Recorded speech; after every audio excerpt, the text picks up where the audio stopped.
तो आइए दोस्तों जानते हैं कि एससीसीए क्या होता है। दोस्तों एससीसीए 100 साल प्लस पुराना क्वालिफिकेशन है जो कि 1904 में यूके से स्टार्ट हुआ था। आज के टाइम पे एससीसीए प्रोफेशनल्स की डिमांड 180 प्लस कंट्रीज़ में है। और सबसे बड़ा हाईलाइट है दोस्तों बिग 4 फर्म्स, 4 बड़ी firms PwC, Deloitte, EY, KPMG और MNC जैसे कि यूनिलीवर, JP मॉर्गन, एसेंचर, ये एससीसीए मेंबर्स को एक्टिवली हायर कर रही हैं, अपनी कंपनीज में जॉब दे रही हैं। दोस्तों मतलब एससीसीए एक ग्लोबल VIP पास की तरह बन चुका है अकाउंटिंग, ऑडिट और फाइनेंस करियर के लिए। आइए जानते हैं कि इसका क्या करिकुलम होता है और कितने लेवल होते हैं। तो इसमें 3 लेवल होते हैं। पहला लेवल होता है अप्लाइड नॉलेज लेवल। इसमें आपको 3 पेपर देने होते हैं।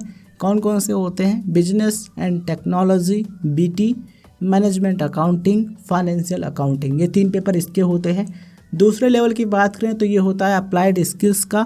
इसमें 6 पेपर होते हैं। Corporate and business law, performance management, taxation, financial reporting, audit and assurance, financial management. ठीक है, तो ये होते हैं आपके 6 पेपर्स।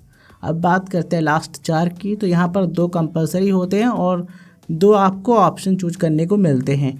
तो देखिए इसमें टोटल 4 पेपर हैं। तो ये कंपलसरी की बात करते हैं तो strategic business leader SBL, strategic business reporting SBR, ये होते कंपलसरी।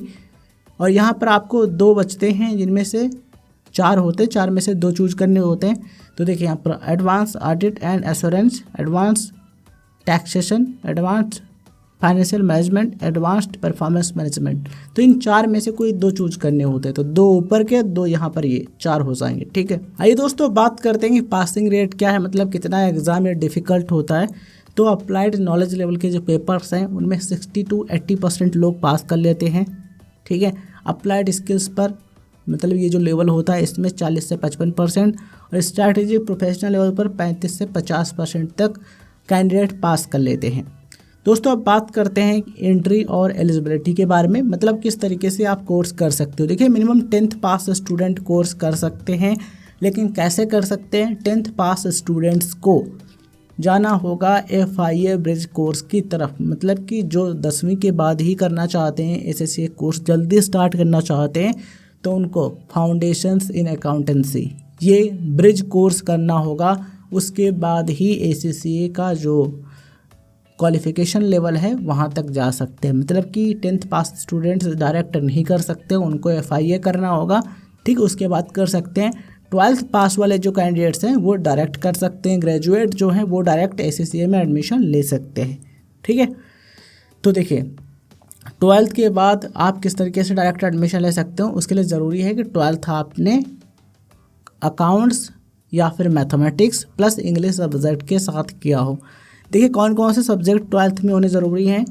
देखिए या तो आपके पास अकाउंट सब्जेक्ट हो, ठीक है, या फिर मैथमेटिक्स हो प्लस इंग्लिश हो।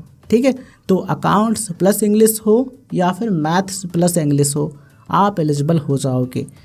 इंग्लिश और अकाउंट्स या फिर मैथमेटिक्स इनमें कम से कम 65% मार्क्स होने चाहिए अलग अलग, मतलब कि मैथ में 65%, इंग्लिश में 65%, या फिर अगर अकाउंट्स है तो उसमें 65% होने चाहिए।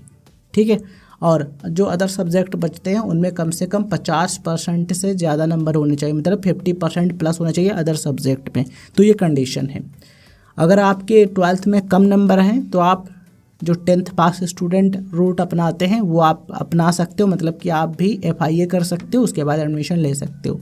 ठीक है, FIA करने के लिए कहीं अलग नहीं जाना होता है, एससीसीए की वेबसाइट पर जाकर ही FIA में एडमिशन ले सकते हो, उसके बाद आगे का प्रोसेस कर सकते हो। जो ग्रेजुएट स्टूडेंट्स हैं उनको एग्जाम्पशंस मिलते हैं, मतलब कि पेपर में छूट भी मिलती है।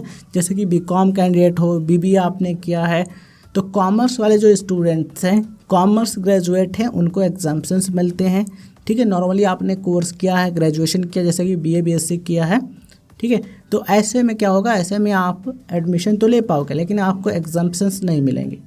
ठीक है, लेकिन जो BCom वाले हैं, कॉमर्स वाले हैं, उनको मिलेगा एग्जाम्पशंस। जो CA या फिर CMA या फिर CS स्टूडेंट्स हैं उनको एग्जाम्पशंस मिलेंगे, उनको पेपर देने की छूट मिलेगी, मतलब कि उनको कुछ पेपर नहीं देने होंगे, लेकिन जो फीस है वो पे करनी होगी। कितने किसको एग्जाम्पशंस मिलते हैं उसके बारे में भी हम आपको बताएंगे, बस आप वीडियो लास्ट तक देखते रहिए। फीस की बात कर लेते हैं दोस्तों, तो रजिस्ट्रेशन एनुअल प्लस एग्ज़ाम्स की जो फीस है लगभग 2,60,000 से ऊपर होती है। ठीक है। कोचिंग की फीस 50,000 से लेकर के 1 लाख, 1.5 लाख, 2 लाख रुपए तक जा सकती है पूरे लेवल की। डिपेंड करता है कि आप कैसे करते हो, ऑनलाइन या फिर ऑफलाइन। कुल मिलाकर के 3.5 से 4 लाख रुपए तक खर्चा इसमें आ जाता है, 5 लाख तक भी जा सकता है। फ्रेंड्स, अगर आप कम समय में ACCA करना चाहते हो तो ज़रूरी है कि आप ग्रेजुएट हो कॉमर्स स्ट्रीम में, उसके बाद आप कम समय में कर सकते हो, बिकॉज तब आपको एग्जाम्शंस मिल जाएंगे, पेपर देने की छूट मिल जाएगी और कम समय में कोर्स कर सकते हो।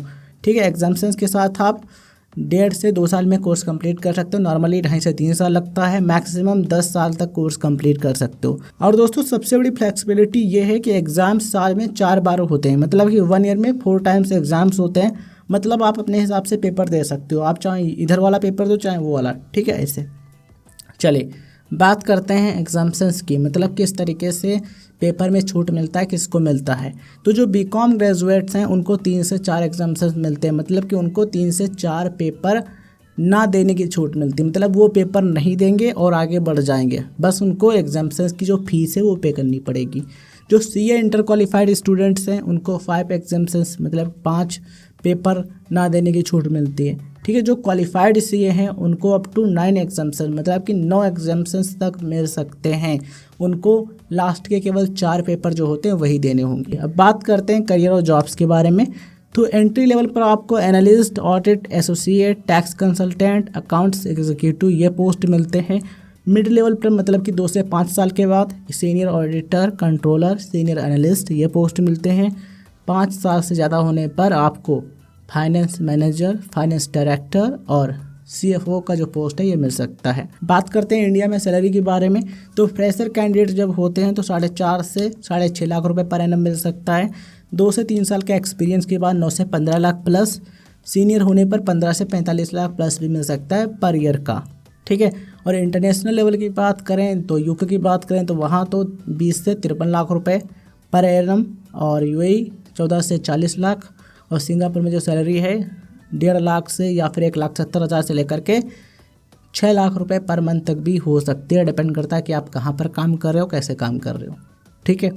तो ऑप्शंस हैं यहाँ पर, ग्रोथ है, बस आपको पढ़ना अच्छे तरीके से होगा, एक्सपीरियंस लेना होगा। पूरा ACCA कंप्लीट करोगे, एक्सपीरियंस लोगे, एथिक्स पढ़ोगे तो फाइनली आपको मिलेगा ACCA मेंबरशिप सर्टिफिकेट। यही सबसे ज़रूरी होता है, मतलब कि लास्ट वाला सबसे इम्पॉर्टेंट है। और इसके बाद आप बड़ी बड़ी जो कंपनीज़ हैं वहाँ पर काम कर सकते हो। ये वीडियो आपको कैसा लगा हमें कमेंट सेक्शन में ज़रूर बताना। इस वीडियो का डिस्क्रिप्शन बॉक्स में आपको ACCA कोर्स की पूरी जानकारी का आर्टिकल मिल जाएगा।